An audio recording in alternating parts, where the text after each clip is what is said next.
বলি এগুলোর শক্তি না আছে, এগুলোকে আমাদের প্রতিহত করার শক্তি। যখন কোনো পাপ কোনো সমাজে প্রতিষ্ঠিত হয়ে যায়, একটা সমাজে মনে করেন সব মানুষ পাপাচারে লিপ্ত হয়ে গেল, আপনি আমি ভালো মানুষ, আমাদের জন্য কি করণীয়?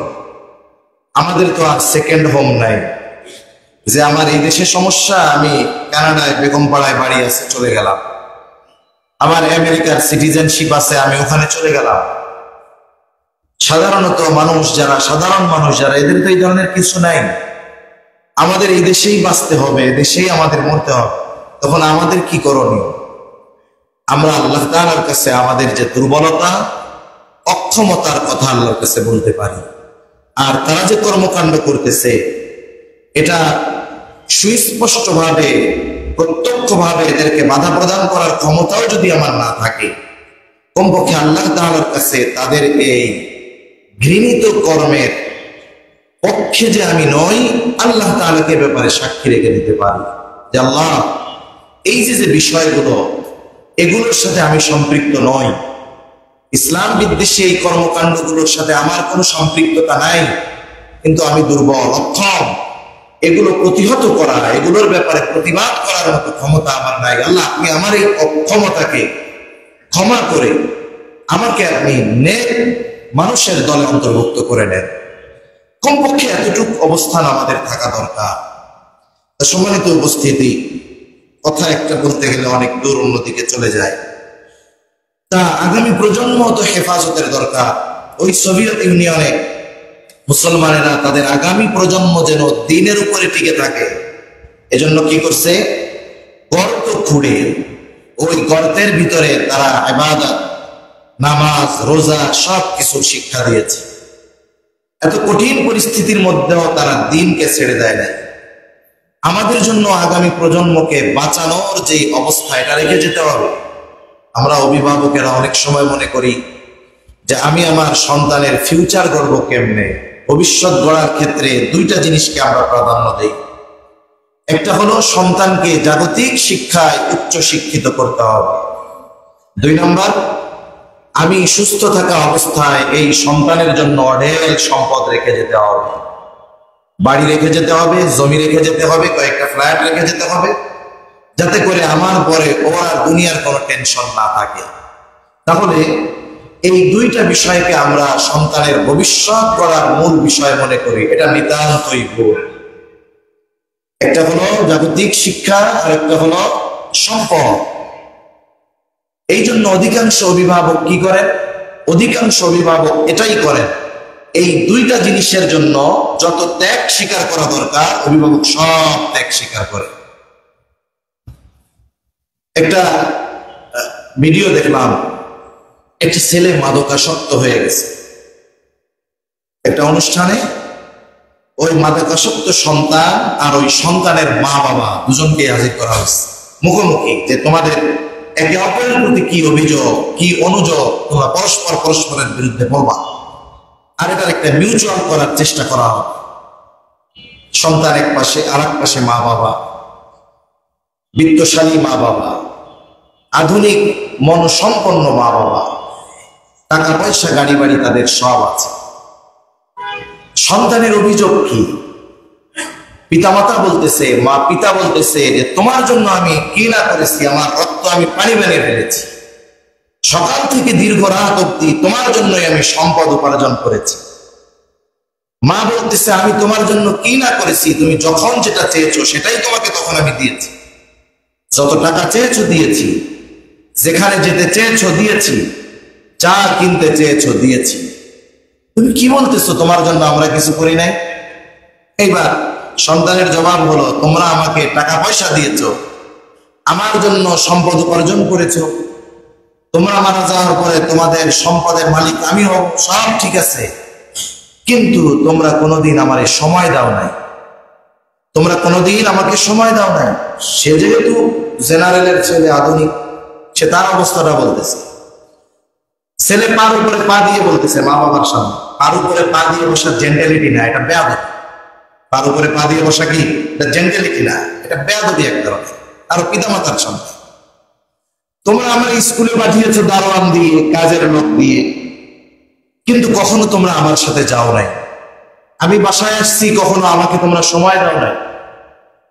এই যে বিষয়টা চিন্তা করেন যে একটা সন্তান, তার জন্য পিতামাতা সম্পদ উপার্জন করেছে এবং তাকে দেশের সবচেয়ে আধুনিক ব্যয়বহুল শিক্ষা প্রতিষ্ঠানে পড়াশোনার ব্যবস্থা করা হয়েছে।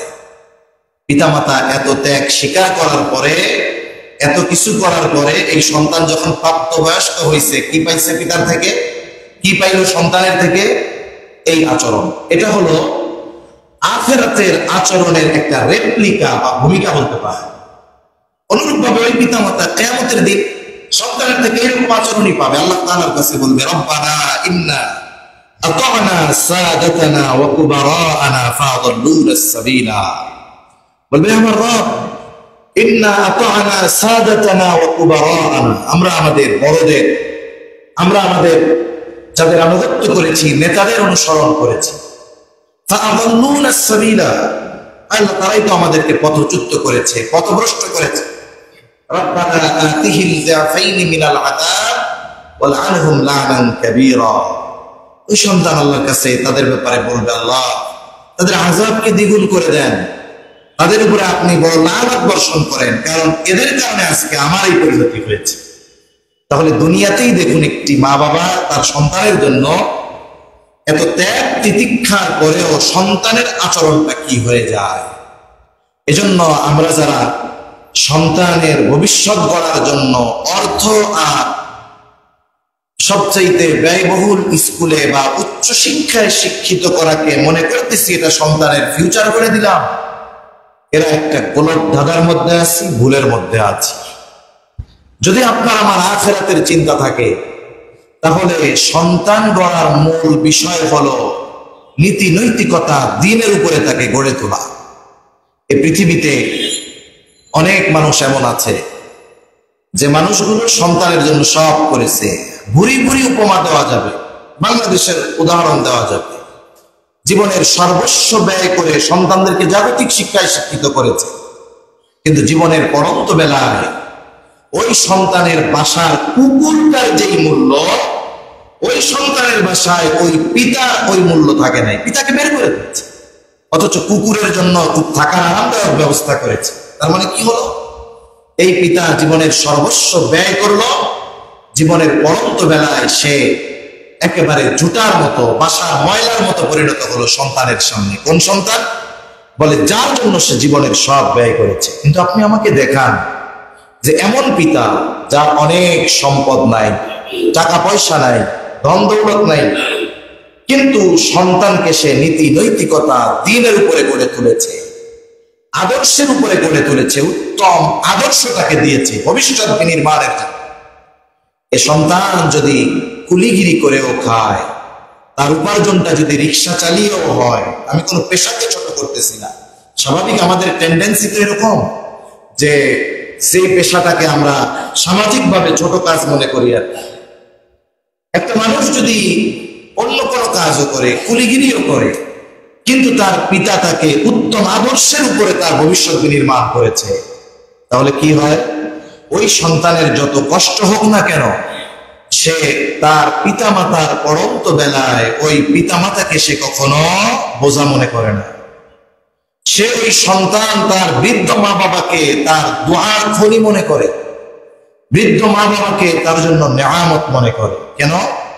বলে ওই লোকটার হয়তো টাকা পয়সা ছিল না, কিন্তু সে সন্তানকে সঠিক তারবিয়ত দিয়েছে, সঠিক পদ্ধতিতে পরিচালনা করেছে, যার কারণে সে কখনো সন্তানের কাছে বোঝায় পরিণত হয় নাই। সন্তান তাকে কোনোদিন এই কথা বলে নাই যে আপনি আমার বড় স্কুলে পড়ান নাই কেন, আপনি আমার জন্য কি করে গেছেন, কি রেখে গেছেন, এমন কথা ওই সন্তানেরা বলে না, যদিও ওই সন্তানের জীবন ধারণ করতে অনেক কষ্ট হয়।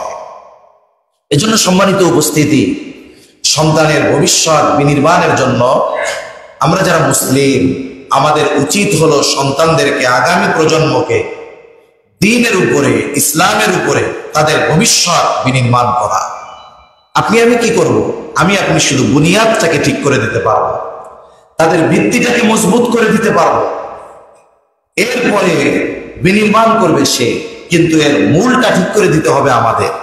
কারণ একটা গাছ সে তত উপরের দিকে উঠতে পারে যত তার মাটির নিচে তার শেকড়ের গভীরতা যত হয়, মাটির নিচের বিস্তৃতি যত হয়। আমরা তো দেখি একটা গাছ দাঁড়িয়ে আছে অনেক লম্বা, অনেক উঁচু, কিন্তু ওই গাছকে দাঁড়িয়ে থাকার জন্য মাটির নিচে কতটুকু শক্তি তার দরকার হয়েছে, শেকড়ের বিস্তৃতি দরকার হয়েছে, এটা কেউ দেখে না। এজন্য আমরা আপনারা যারা আছি, আমাদের আগামী প্রজন্মকে যদি ওই রকম ভাবে তাদের বুনিয়াদ ভিত্তিকে ঠিক করতে হয়, তাহলে এই ভিত্তির যে মশলা, এটা হতে হবে ইসলাম, এটা হতে হবে আমাদের দ্বীন। এটাকে সামনে নিয়ে সে যখন অগ্রসর হবে, জাগতিক বিষয়গুলোও তার জন্য কল্যাণকর হবে। অনেকে আমরা মনে করি যে হুজুররা দ্বীন ইসলামের কথা বলে, তার মানে সব বাদ দিয়ে শুধু মসজিদের মধ্যে বসে থাক, এটা নয়। বরং জাগতিক বিষয়গুলোকে সে দ্বীনের সমন্বয়ে পরিচালনা করবে। তখন কি হবে? তখন তার দ্বারা সমাজের উন্নয়ন হবে, মানবতার উন্নয়ন হবে, দ্বীনের উন্নয়ন হবে, সে একজন ভালো মানুষে পরিণত হবে। আমাদের দেশে আমাদের সন্তানেরা যখন পড়ে, স্কুলগুলোতে যদি তাদেরকে জিজ্ঞাসা করা হয় তোমার এইম কি, আমরা ছোটবেলায় কম্পোজিশন পড়েছি, এম ইন লাইফ, জীবনের লক্ষ্য কি, কেউ লেখে আমি ডাক্তার হব, কেউ ইঞ্জিনিয়ার হব, কেউ উকিল হবে, কেউ বিসিএস ক্যাডার হওয়ার জন্য লেখাপড়া করে, এরকম ইচ্ছা তাদের থাকে, এম থাকে। আচ্ছা বলুন তো, শিক্ষার মূল উদ্দেশ্য কি ডাক্তার ইঞ্জিনিয়ার হওয়া? কথা বোঝেন নাই মনে হয়। শিক্ষার উদ্দেশ্য কি ডাক্তার ইঞ্জিনিয়ার হওয়া? তার মানে আমরা আমাদের সন্তানদের মূল লক্ষ্য থেকে তাদেরকে দূরে সরিয়ে দিয়েছি। আমরা শিক্ষাকে এই জাগতিক সম্পদ সম্মান অর্জনের মাধ্যম বানিয়েছি, অথচ শিক্ষার মূল উদ্দেশ্য ছিল একজন ভালো মানুষে পরিণত হওয়া। এজন্য কি হয়, লেখাপড়ার মাধ্যমে ডাক্তার হয়, ইঞ্জিনিয়ার হয়, অনেক উচ্চ পদস্থ কর্মকর্তা হয়, কিন্তু তাদের মধ্যে কোনো নীতি নৈতিকতা থাকে না। ডাক্তার হয় ঠিক, কিন্তু তার মধ্যে নীতি নৈতিকতা হয় না, সে ডাক্তার নামের ডাকাত হয়। ইঞ্জিনিয়ার হয় ঠিক, কিন্তু তার মধ্যে নীতি নৈতিকতা থাকে না, সে তার প্রজেক্ট গুলা থেকে কেমনে আরো উপরি ইনকাম করা যায় এজন্য রডের বদলে বাঁশ দেয়, 2 নাম্বার বালু দেয়। মানুষের জীবনের চিন্তা করে না, যেখানে যারা বসবাস করবে এরা যে কোনো টাইমে দুর্ঘটনায় পতিত হতে পারে, এটা চিন্তা করে না। এজন্য শিক্ষার মূল উদ্দেশ্য হওয়া দরকার যে আমি একজন ভালো মানুষে পরিণত হব। আমরা আমাদের সন্তানদেরকে এই কথা মাথার মধ্যে ঢোকাই না, আমরা তাদেরকে প্রতিযোগিতার মধ্যে ছেড়ে দিয়েছি যে তোমাকে হচ্ছে ভালো করতে হবে, তোমাকে 1 নাম্বার হতে হবে, তোমাকে বড় হয়ে ডাক্তার হতে হবে, তোমাকে বড় হয়ে পাইলট হতে হবে, তোমাকে বড় হয়ে বিদেশে পড়াশোনার জন্য যেতে হবে, তোমাকে এই হতে হবে সেই হতে হবে। কিন্তু কয়জন পিতা তার সন্তানকে আদর করে বোঝায় যে তোমাকে একজন ভালো মানুষ হতে হবে? এটা যদি বুকে হাত দিয়ে বলতে বলা হয়, 1000-1-2 জন বলে কিনা সন্দেহ আছে, 1000-1-2 জন বলে কিনা এটা সন্দেহ আছে। এই যে না বলার কারণটা কি? না বলার কারণ হলো এই যে প্রতিপালন পদ্ধতি, এটা আমাদের ভুল পদ্ধতিতে আগামী প্রজন্মকে আমরা দুনিয়ায় রেখে যাচ্ছি। এজন্য ডাক্তার হচ্ছে, কিন্তু সে এক সময় কি হয়ে যাচ্ছে, নীতি নৈতিকতা শূন্য হয়ে যাচ্ছে। ইঞ্জিনিয়ার হচ্ছে, অর্থ উপার্জন করতেছে, নীতি নৈতিকতা শূন্য হয়ে যাচ্ছে। সে উচ্চ শিক্ষায় শিক্ষিত হয়েছে, বিসিএস ক্যাডার হয়েছে, ঠিক আছে, সচিব হয়ে গেছে, কিন্তু তার মধ্যে নীতি নৈতিকতার অভাব রয়েছে। এভাবে যদি একটা দুনিয়া চলতে থাকে, এক সময় কি হবে, শুধু স্ট্রাকচার থাকবে মানুষের, কিন্তু মনুষ্যত্ব থাকবে না, নীতি নৈতিকতা থাকবে না। আর মানুষ শুধু চামড়া সুন্দর, হাত পা থাকলে এগুলোকে মানুষ বলা যায় না। এই জন্য আল্লাহ তাআলা কোরআনুল কারীমের মধ্যে মানুষের উপমা দিয়েছেন এমন ভাবে যে যারা কান আছে বুঝে না, চোখ আছে দেখে না, হৃদয় দিয়ে অনুধাবন করেন, আল্লাহ তাআলা বলেছেন উলাইকা কাল আনআম, এই মানুষগুলো 4 পায়া জন্তুর মতো। এরপর আল্লাহ তাআলা আবারও বলতেছেন বালহুম আযাব, বরং এদের চাইতেও নিকৃষ্ট। কারণ 4 পায়া জন্তু যে, তাকে বোঝার মতো ক্ষমতা আল্লাহ দেয় নাই, তাকে অনুভব করার মতো, অনুধাবন করার মতো, ভালো মন্দ বিচার বিশ্লেষণ করার মতো যোগ্যতা আল্লাহ দেয় নাই। এজন্য আল্লাহ বলেন উলাইকা কাল আনআম বালহুম আযাব উলাইকা হুমুল গাফিলুন, এই মানুষগুলোকে আল্লাহ তাআলা বলেছেন গাফেল। একটা মানুষ তার শারীরিক সুস্থতা যত থাক, সে যদি মস্তিষ্ক বিকৃত হয়ে যায়, একটা মানুষ যদি পাগল হয়ে যায়, তার মানে তার ভালো মন্দ বোঝার এখন আর যোগ্যতা নেই।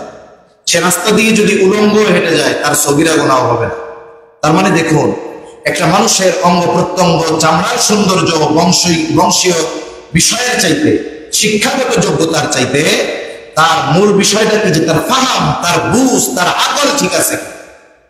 হাত নাই, পা নাই, কিচ্ছু নাই, কিন্তু তার বুঝ ঠিক আছে। এই লোকটাকে হিসাবের কাঠগড়ায় দাঁড়াতে হবে। কিন্তু এমন লোক যে জন্ম থেকে একেবারে আকলহীন, সেন্সলেসের মতো, কিছুই বোঝে না, এই লোকটা যত সুন্দর হোক, এর উপরে শরীয়তের কোনো হুকুম বর্তাবে না, কারণ তার আকলই ঠিক নেই। এজন্য সম্মানিত উপস্থিতি, আমাদের আগামী প্রজন্মকে যদি গড়তে হয়, বর্তমান পরিস্থিতির যদি তাদেরকে স্রোতে প্রতিকূলে দাঁড়িয়ে থাকতে হয়, এইভাবে আমাদের ভিত মজবুত করতে হবে তাদের। তা না হলে কি হয়, যে বিল্ডিং গুলার ভিত দুর্বল, সামান্য ভূমিকম্পে ওগুলো হেলে পড়ে, ভেঙে যায়। রাশিয়াতে কি কঠিন এক ভূমিকম্প হয়েছে, এই ধরনের ভূমিকম্পে বিল্ডিং গুলো ধসে যায়, পড়ে যায়। টিকে থাকে কারা? বলে যাদের ভিত বেশি মজবুত। এই অবস্থায় সেগুলো টিকে আছে, বাকিগুলা নাই। এজন্য আমরা আমাদের সন্তানদেরকে দ্বীনি তারবিয়তের মাধ্যমে গড়ে তুলবো। তাহলে কি হবে, এই জাগতিক শিক্ষাগুলোকেও সে ভালো কাজে ব্যবহার করবে। তা না হলে ওই যে ডাক্তার হবে, সাথে ডাকাতে হবে, কোন কারণ ছাড়া 30,000 টাকা টেস্ট দিয়ে বসে থাকবে। তার চিন্তা থাকবে এই বাস্তববাদী দুনিয়ায় আমার শুধু ভোগ বিলাসের জন্য মানুষের পকেট কেটে কিভাবে সম্পদ উপার্জন করা যায়, তার চিন্তা হবে এটা। মানবতার কল্যাণে সে কোনো কাজ করবে না। এজন্য আমরা আমাদের সন্তানদেরকে প্রথমত তাওহীদ ও ঈমানের ভিত্তিতে গড়ে তুলব।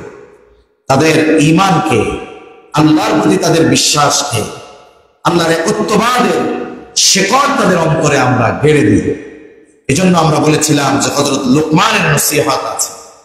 হযরত লুকমান সন্তানদেরকে নসিহত করেছেন, আল্লাহ তাআলার কাছে পছন্দ হয়েছে।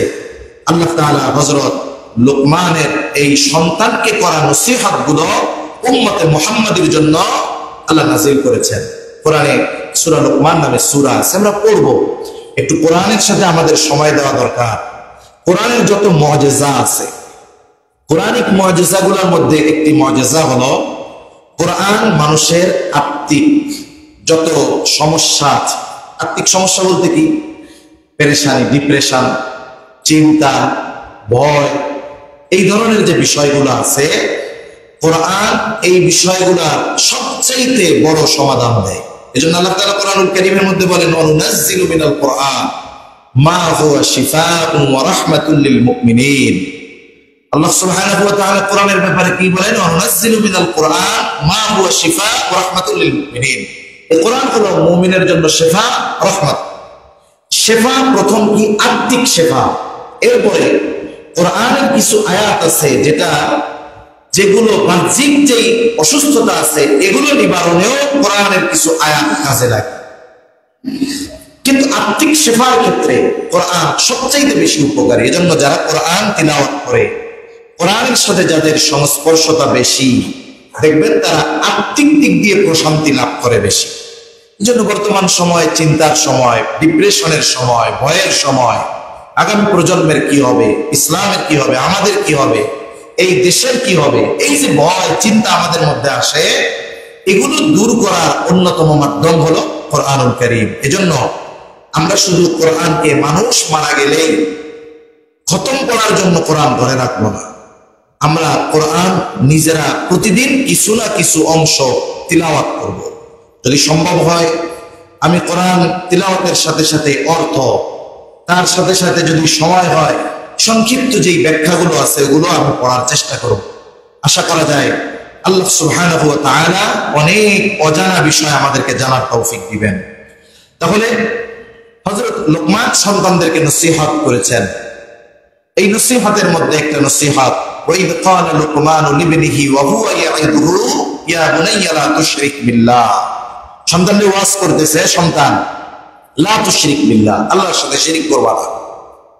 মুফাসসিরিনে কেরাম বলেন, যদি সন্তান বেঈমান হয়ে থাকে তাহলে তাকে ঈমানের তারবিয়ত দিচ্ছেন, ঈমানের কথা বলতেছেন। আর যদি সন্তান ঈমানদার হয়ে থাকে তাহলে আল্লাহ তাআলা হযরত লুকমান আল্লাহ তাআলার একত্ববাদের কথা সন্তানকে বলতেছে।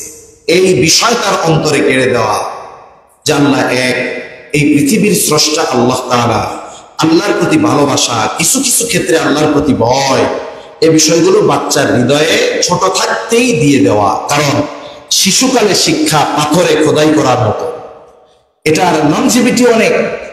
শিশুকালটা হলো কাদামাটির ন্যায়। একজন যারা কুমার, মাটির তৈজসপত্র যারা বানায়, এরা যখন বানায় কত সুন্দর একটা চাক্কির মধ্যে একটা চাকা দিয়ে ওর উপরে তাদের প্রসেস করা মাটিটাকে সে দেয়, চাকা করে হাতের নৈপুণ্যতায় কত সুন্দর সুন্দর জিনিস সে তৈরি করে। এখানে দুটো জিনিস দরকার হয়, একটা হলো কাদা মাটি হতে হবে, ওইটা নরম হতে হবে। 2 নম্বর, এই বিষয়ে তার অভিজ্ঞতা থাকতে হবে। এই দুইটার সমন্বয়ে সুন্দর একটা আকৃতি আমাদের সামনে আসে। এখন যদি দুইটার একটা না থাকে তাহলে কাজ হবে না। কাদা নরম, কিন্তু উনি ওইটা বানাইতে পারবেন না। আবার ওনার এক্সপিরিয়েন্স অনেক, অভিজ্ঞতা অনেক, কিন্তু মাটি শক্ত হয়ে গেছে। অভিজ্ঞতা যত হোক, ওই মাটি দিয়ে উনি কিছুই বানাতে পারবেন না। ওটাকে যদি কিছু বানাতে চান ওটা ভেঙে যাবে, নষ্ট হয়ে যাবে। এজন্য শিশুরা হলো কাদামাটির ন্যায়, আর পিতামাতা যারা আছে এরা হলো ওই কুমারের ন্যায়। ওই মাটিটা যতদিন নরম থাকবে, পিতামাতা যদি সন্তানকে যে স্ট্রাকচার দিতে চায়, যেভাবে গড়ে তুলতে চায়, একটু মেহনত করলে সন্তান ওইভাবে গড়ে উঠবে। এজন্য একেবারে শিশুকাল থেকেই বাচ্চাদের ঈমানের ব্যাপারে তারবিয়াত দেওয়া, তার চিন্তা চেতনায় এগুলো ঢুকিয়ে দেওয়া। ঘুমানোর সময় আল্লাহ এবং আল্লাহ রাসূলের কথাগুলো বলা, সিরাত থেকে গল্প শোনানো, সাহাবায়ে কেরামের গল্পগুলো শোনানো। এতে কি হয়? কারণ বাচ্চারা ঘুমানোর আগে যেই কাজগুলো করে, যেগুলো শুনে, এগুলোর প্রভাব তার মধ্যে থাকে। এজন্য এভাবে আমরা সন্তানদেরকে ঈমান আর তাওহীদের উপরে গড়ে তুলবো ইনশাআল্লাহ। এরপরে নীতি নৈতিকতা, নৈতিক শিক্ষা ও চরিত্র গঠন। একজন উত্তম চরিত্রের অধিকারী হয় কিছু নৈতিকতার সমন্বয়ে। একটা মানুষ যত সুন্দর হয়, তার যদি চরিত্র সুন্দর না হয় তাহলে তাকে মূলত সুন্দর বলা যায় না। এই চরিত্র গঠন হয় শিশুকাল থেকে, এটা গড়ে ওঠে।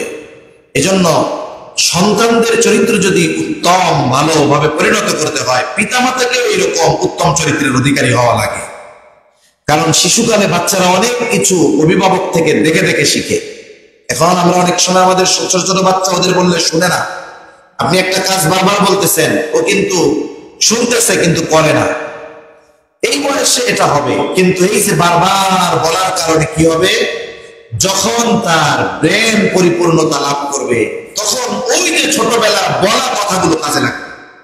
এখন হয়তো আপনি তারা বলতেছেন এটা করিও না, এটা ধরিও না, এটা না ধরি, এটা না করি, বাবা এটা ভালো না, এটা ভালো কাজ, এখন বলতেছেন, কিন্তু করে বিপরীত। এখন যেটা বলি এটার বিপরীত করতেছে ঠিক এখন, কিন্তু একটা বয়স আসবে যখন এই সময় যেগুলো বলতেছেন ওই সময় সে সেগুলো করবে। এখন আমি আপনি যদি তাদেরকে না বলি, না বুঝাই, কথাগুলো তাদের না শোনাই, তাহলে কি হবে? বড় হয়ে সে আর আমার ওই সময় বলা কথাগুলো শুনবে না। তার মানে আমি বলবো এখন, এগুলো বাস্তবে সে পরিণত করবে কখন? যখন তার একটা বয়স পরিপূর্ণতা লাভ করবে তখন। এজন্য নীতি নৈতিকতার শিক্ষা আমাদের সন্তানদের দেওয়া দরকার। এই শিক্ষাগুলোর মধ্যে যেমন ঘরে ঢুকলে সালাম দেওয়া, পিতা ছেলেরে সালাম দেওয়া, ছোট বাচ্চা হোক, স্বামী স্ত্রীকে সালাম দেওয়া, ঘরে ঢুকছে সালাম দেওয়া, এই যে অভ্যাস, এগুলোর থেকে আস্তে আস্তে অন্যান্য ভালো কাজগুলোর দিকে সে আগ্রহী হবে। ভুল হইলে ক্ষমা চাওয়ায় অভ্যস্ত করা। এরপরে সময়ের মূল্যায়ন তাকে বোঝানো। আপনি বলতেছেন 10টায় ঘুমাও, সে হয়তো ঘুমাবে না ঠিক, কিন্তু আপনি বলেন, এই বলাটা সে বাস্তবে পরিণত করবে কখন? যখন সে প্রাপ্তবয়স্ক হবে তখন। এজন্য এখন তাদের কাছে আমাদের ভালো কথাগুলো পৌঁছিয়ে দেওয়া দায়িত্ব। এরপরে ইবাদতে অভ্যস্ত করা। হাদিসের মধ্যে তো আসছে, আল্লাহ রাসূল সাল্লাল্লাহু আলাইহি ওয়াসাল্লাম বলেছেন, 7 বছর বয়সে নামাজের নির্দেশ দাও, 10 বছর বয়সে তাদের বিছানা আলাদা করে দাও। 7 বছরে আমি যদি নির্দেশ দিতে চাই, তাহলে তার আগ থেকেই তাকে নামাজে অভ্যস্ত করা দরকার। যেন আমাদের কি উচিত? আমাদের উচিত হলো আমাদের যে বাচ্চারা আছে তাদেরকে মসজিদে নিয়ে আসা। একেবারে যেটা ডায়াপার পরে ওইটারে না, প্রস্রাব পায়খানা আসলে বলতে পারে না, এমন বাচ্চা না। যেগুলো বলতে পারে, এই ধরনের বাচ্চাদের মসজিদে আনা অভ্যস্ত খাওয়া দরকার। কিন্তু আমাদের কালচার, আমাদের সমাজ হলো এরকম, ছোট বাচ্চা মসজিদে আসলে একটু কথাবার্তা বললে আমরা বিরক্ত হয়ে যাই। অথচ হাদিসের মধ্যে আসছে নবীজি সাল্লাল্লাহু আলাইহি ওয়াসাল্লাম ইমামতি করতেছেন, আর হুসাইন রাদিয়াল্লাহু তাআলা আনহু ওনার ঘাড়ের উপরে উঠে বসছে। নবীজি সেজদাকে প্রলম্বিত করে দিয়েছেন, নামাজ পড়াচ্ছেন, একা পড়তেছেন তা সিজদাকে প্রলম্বিত করে দিয়েছেন। কেন? যে ও খেলা করে তৃপ্ত হোক। আর ছোট বাচ্চারা একটা কাজ দীর্ঘ সময় করে না। সাহাবায়ে কেরাম জিজ্ঞাসা করেছে নামাজের পরে, ওই সেজদাটা লম্বা করলেন, ওহী নাযিল হয়েছিল কিনা?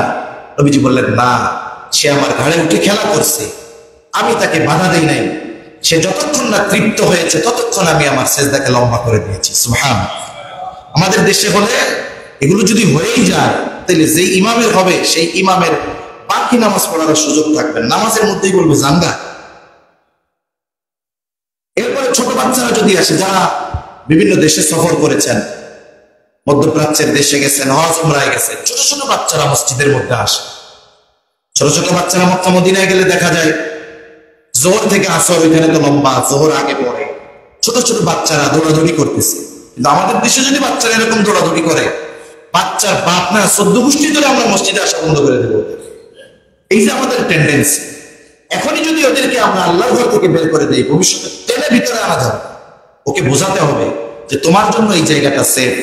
আমি আপনি যদি মসজিদের মধ্যে দৌড়াদৌড়ি করি, এটা মসজিদের আদবের খেলাফ।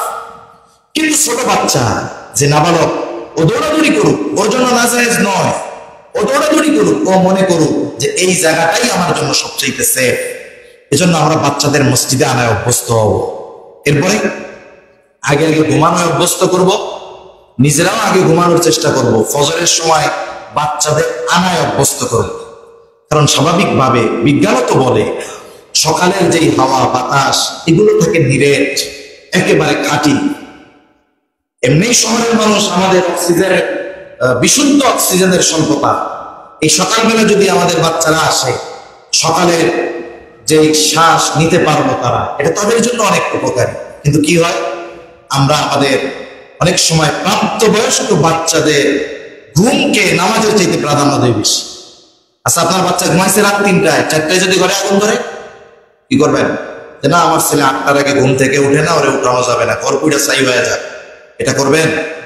আপনি দৌড় দিয়ে বাচ্চারে ঘুম থেকে উঠাবেন, না উঠতে চাইলে নাই উঠাবেন। যদি সে তাও না ঘুম ভাঙে, পা টান দিয়ে বাহির করে ফেলবেন। কেন? কারণ আপনি চান না আপনার সন্তানের আগুনে পুড়ে যা। কিন্তু সেই বাবা, আপনি মহব্বতের দর্শন দেখিয়ে সন্তানকে জাহান্নামে পোড়ানোর ব্যবস্থা করতেছেন। আপনি ফজরের নামাজে আনেন না, ডাকেন না, সন্তানদেরকে সাথে আনেন না। এই যে কাজগুলো আপনি এখন করতেছেন না, এগুলোর প্রতিফলন কি, এগুলোর প্রতিক্রিয়া কি, এগুলো একটা সময় অভিভাবক বুঝতে পারবে। আমরা চাই না এই ধরনের কোনো অবস্থা কোনো অভিভাবকের হোক। তারপরে সাথে সাথে খাবারের সাথে মানসিক শারীরিক সুস্থতা অর্জনের একটা সম্পৃক্ততা থাকে। মৌলিকভাবে ইসলাম যে খাবারগুলো হালাল করেছে, এই হালাল খাবারগুলোর মধ্যে অবশ্যই অবশ্যই মানুষের জন্য কল্যাণ আছে। আর ইসলাম যেগুলোকে হারাম করেছে, এই খাবারগুলোর মধ্যে মানুষের জন্য অকল্যাণ আছে। যেমন একটা এক্সাম্পল দেখবেন, ইসলাম এমন কোন খাবারকে হালাল করে নাই যেই প্রাণী মাংসাশী, বাঘ ওইটা হরিণ ধরে খেয়ে ফেলে। ইসলামে বাঘ হালাল নাই, সিংহ হালাল নাই। এই ধরনের যে প্রাণীগুলো আছে, দেখবেন অধিকাংশ ক্ষেত্রে ইসলাম এগুলো হারাম করছে। গরু, এটা মাংসাশী প্রাণী না, এটা তৃণভোজী। ছাগল, এগুলো তৃণভোজী। এই ধরনের খাবারগুলো ইসলাম হালাল করেছে। সাথে সাথে যেই খাবারটা হারাম করেছে, শরঈ কারণের সাথে সাথে এটার যৌক্তিক কারণ আছে। শুকর ইসলামে হারাম। শুকরের মাংস যারা দীর্ঘদিন খায়, এদের এক ধরনের কৃমি হয় যেটা চামড়ার মধ্যে, এটা খুব ক্ষতিকর। ইসলাম এটাকে হারাম করেছে। এজন্য ন্যাচারাল যে খাবারগুলো ইসলাম হালাল করেছে, এই খাবারগুলোর মধ্যে আমাদের জন্য কল্যাণ আছে। আবার আল্লাহ তাআলার নিজাম কত সুন্দর। মানুষের শরীরের সাথে যখন যেটা দরকার, আল্লাহ ওই সিজনে ওই ধরনের খাবার দিয়েছে। গরমকালে আল্লাহ তাআলা রসালো ফলগুলো বেশি দিয়েছেন। কেন? এই সময় আমার আপনার শরীরে পানি বেশি দরকার, এজন্য এই সময় আম, জাম, কাঁঠাল, লিচু এই ধরনের রসালো ফলগুলো বেশি, জাম এই ধরনের ফলগুলো বেশি। এজন্য আমরা চেষ্টা করব আমাদের সন্তানদেরকে ফাস্ট ফুড জাতীয় যেই খাবার, যদিও এগুলো মজা লাগে বেশি কিন্তু উপকার কম, ক্ষতি বেশি, এই খাবারগুলো থেকে আমরা আমাদের সন্তানদেরকে বাঁচাবো। কারণ খাবারের মাধ্যমে তার শরীর গঠন হবে। খাবার যদি ভেজাল হয়, খাবার যদি খারাপ হয়, এটা তার জন্য ক্ষতিকর হয়ে দাঁড়াবে। এরপরে শারীরিক অনুশীলন দরকার, ব্যায়ামের ব্যবস্থা করা দরকার, খেলাধুলার ব্যবস্থা করা দরকার। সাথে সাথে মোবাইল, ইন্টারনেট এগুলো থেকে বাচ্চাদেরকে বিরত রাখা দরকার। এরপরে পর্যাপ্ত ঘুমের দরকার, কারণ ঘুমের মধ্যে ব্রেন ডেভেলপ হয়। মানুষের অনেক কিছু ঘুমের মধ্যেই আল্লাহ সুবহানাহু ওয়া তাআলা বড় পরিবর্তন দেন। এজন্য সন্তানদেরকে যথেষ্ট পরিমাণ বিশ্রামের ব্যবস্থা করা দরকার।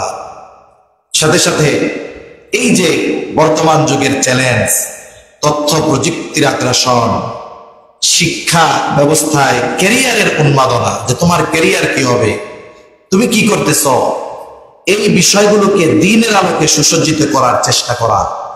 যে তুমি তোমার ক্যারিয়ার করবা দ্বীনের আলোকে, তুমি ডাক্তার হবা, ঠিক আছে, তবে ভালো মানুষ হতে হবে, সাথে মানুষের কল্যাণে তোমার জ্ঞানকে ব্যয় করতে হবে। এরপরে সবচাইতে বড় অস্ত্র হলো এই পৃথিবীকে ধ্বংস করার, যেটাকে বলা হয় কালচারাল অস্ত্র। পশ্চিমা সংস্কৃতি, এটা আমাদের মুসলমানদের নৈতিক অবক্ষয়ের অন্যতম কারণ। পৃথিবীতে যত মুসলিম কান্ট্রি আছে, এদের নৈতিকতার অবক্ষয়ের অন্যতম কারণ হলো পশ্চিমা কালচারকে ধারণ করা। আমাদের দক্ষিণ এশিয়াতে বিশেষ করে আফ্রিকার কিছু দেশে এসব জায়গায় এখনো পশ্চিমা সংস্কৃতিকে আমরা ওইভাবে ধারণ করি নাই, যার কারণে এখনো বসবাস করার মতো উপযুক্ত পরিবেশ আমাদের দেশে আছে। কিন্তু এই যে মানবাধিকার সংস্থা আসতেছে, এরা পশ্চিমা কালচার আমাদের মধ্যে রন্ধ্রে রন্ধ্রে ঢুকিয়ে দেওয়ার প্রচেষ্টা করবে, এটা স্বাভাবিক বিষয়। এজন্য ছোটবেলা থেকেই বাচ্চাদেরকে দ্বীনি পোশাকে অভ্যস্ত করা। অনেকে চিন্তা করতে পারেন, হুজুর প্যান্ট পরাই এটা কি হারাম? না না, হারাম না। ঢিলে ঢালা প্যান্ট পরাইলেন, নাভির উপরে পরাইলেন, টাকার উপরে পরাইলেন, সব ঠিক আছে, কিন্তু আমি মুসলিম, আমার একটা নিজস্ব কালচার আছে, সংস্কৃতি আছে, পোশাক আছে, আমি এই ধরনের পোশাক পরায় তাকে অভ্যস্ত রাখবো, যেন সে পরবর্তীতে কোথাও গেলে পাঞ্জাবি, পায়জামা, টুপি মাথায় দিতে ইতস্তত না করে। এই অভ্যাসে আমরা তাকে পরিণত করব। সর্বোপরি কথা হলো, আগামী প্রজন্ম যদি গড়তে হয়, এটা কঠিন এক চ্যালেঞ্জ। আর আগামী প্রজন্মকে গড়ার প্রক্রিয়া এটা শেষ হয়ে যাওয়ার মতো নয়, এটা চলমান এক প্রক্রিয়া, এটা চলতে থাকে। শিশু জন্মের শুরু থেকে নিয়ে এই প্রক্রিয়া চলমান থাকে। তারপরে সন্তান ভূমিষ্ঠ হওয়ার আগে থাকে, সন্তান ভূমিষ্ঠ হওয়ার পরে থাকে ঈমান, নীতি নৈতিকতা, দ্বীন শিক্ষা, শারীরিক ও মানসিক সুস্থতা, এগুলো সন্তান তরবিয়তের অন্যতম একটি স্তম্ভ। আর সাথে সাথে যুগের চ্যালেঞ্জ যেগুলো আছে, অমুসলিমদের কালচারাল অস্ত্র যেগুলো আছে, এগুলোর বিরুদ্ধেও টিকে থাকার জন্য আমাদের সন্তানদেরকে ওই দ্বীন, ঈমান, দ্বীন শিক্ষা, নীতি নৈতিকতার ভিত্তিতে গড়ে যদি না তুলি, তাহলে তারা চ্যালেঞ্জ মোকাবেলায় ওই স্রোতের প্রতিকূলে টিকে থাকতে পারবে না, দাঁড়িয়ে থাকতে পারবে না। এজন্য আমাদের সন্তান তরবিয়তের মূল বিষয়টা হবে দ্বীন। তাহলে আশা করা যায় এ সন্তান আমার জন্য দুনিয়া আখিরাতে সম্পদে পরিণত হবে ইনশাআল্লাহ। সর্বশেষ যে কথাটা বলি, যে হয়তো আমাদের জনগণকে উপেক্ষা করে এদেশের জাতীয় সংঘের মানবাধিকার পরিষদের কার্যক্রম হয়তো শুরু করে দিবে, তবে এটা আমাদের মাথায় রাখতে হবে, এই মানবাধিকার সংস্থা, পরিষদ, এটা মূলত আমাদের সার্বভৌমত্বের জন্য হুমকি, দেশের জন্য হুমকি, অনলি ইসলামের জন্য নয়, সব ধর্মের মানুষের জন্য এরা হুমকি। কেন? এদের যতগুলা কান্ট্রি অফিস আছে 18-19টা দেশে, একটা দেশও যুদ্ধ ছাড়া নাই। এ দেশগুলোর মধ্যে হয়তো যুদ্ধ চলমান, না হলে জাতিগত মানে গৃহযুদ্ধ চলতেছে, অথবা যুদ্ধ হওয়ার মতো পরিস্থিতি বিরাজ করতেছে, এমন এক অবস্থা। আর একটা জিনিস মনে রাখতে হবে যে পশ্চিমা মানবাধিকার আর ইসলাম প্রদত্ত মানবাধিকার এটা সরাসরি সাংঘর্ষিক। কয়েকটা পয়েন্ট উল্লেখ করলে বোঝা সহজ হবে। যেমন তারা মানবাধিকার মনে করে সমকামিতা এবং লিঙ্গ পরিচয়ের স্বাধীনতা তাদের একটা মানবাধিকারের একটা অংশ। কি সেটা হলো সমকামিতাকে তারা মানুষের অধিকার মনে করে। আর ইসলাম সমকামিতার ব্যাপারে সুদৃঢ়ভাবে প্রত্যাখ্যান করেছে এবং কঠিন শাস্তির ব্যবস্থা ইসলাম করেছে। এখন সমাজে একজন এই অপরাধ করবে, আপনার সমাজ নষ্ট হবে, আপনি বাধা দিতে পারবেন না, উল্টা মামলা আপনার নামে হবে। কি হবে? যে তুমি কেন তার অধিকারের উপরে হস্তক্ষেপ করলা? চিন্তা করছেন? আপনার কালচারের সাথে যেটা যায় না সেটাকে তারা অধিকার হিসেবে প্রতিষ্ঠিত করবে, আপনি বাধা দিবেন, আপনি অপরাধী, ও অপরাধী। আপনার কালচারের সাথে যা কার না যায়। এরপরে লিঙ্গ পরিচয়ের যেটা ট্রান্সজেন্ডার, যেটা নিয়ে খুব আলোচনা হয়েছে। মানে একটা বাচ্চা জন্ম নিল, জন্ম নেওয়ার পরে সে নিজে নির্ধারণ করবে সে ছেলে না মেয়ে। কথা বুঝতে পারছেন? মনে করেন একটা যুবক দাড়ি সব আছে, সে এখন দাঁড়ায় কইল যে আমি আজকে থেকে মেয়ে। এটা মনে করা তার অধিকার। এখন আপনি যদি বলেন না না না না না না তুমি তো ছেলে, বলা হবে যে তুমি তার অধিকারের উপর হস্তক্ষেপ করছো, তুমি অপরাধ। কালচার ধ্বংস কেমনে করবে চিন্তা করে দেখেন।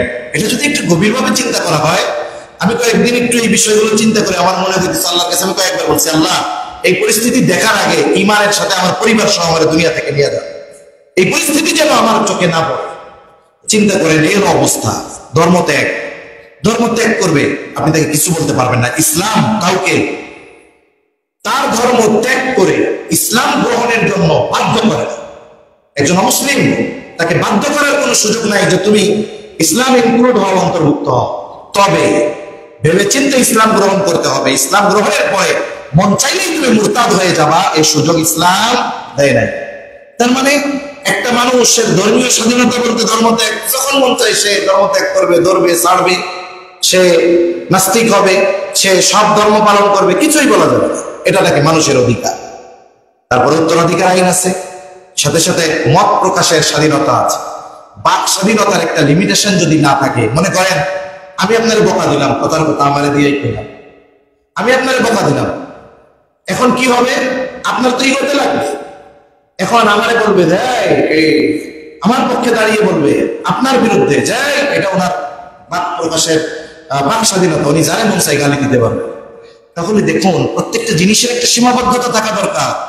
আল্লাহ রাসূলকে গালি দিবে, ইসলাম নিয়ে গালি দিবে, কোরআন নিয়ে গালি দিবে, আপনি আমি ইমানদার, শুনতে হবে। আপনি বলবেন, বাধা দিবেন, তো তাদের দৃষ্টিতে আপনি অপরাধী হয়ে যাবেন। শুধু তাই না, জাতিসংঘের কোন দেশ, তারা যদি জাতিসংঘের সদস্য যারা, তারা যদি তাদের রাষ্ট্রীয় নিজস্ব কোনো আইন থাকে, মনে করেন বাংলাদেশের আইন আছে কিছু সিভিল ল যেগুলো আছে, এই আইনগুলো যদি মানবাধিকার সংস্থার যেই মানবাধিকারের সংজ্ঞা এগুলোর বিরুদ্ধে চলে যায়, মনে করেন একটা জিনিস আমাদের দেশে হত্যাকারীর সর্বোচ্চ শাস্তি মৃত্যুদণ্ড, ফাঁসি, কথার কথা।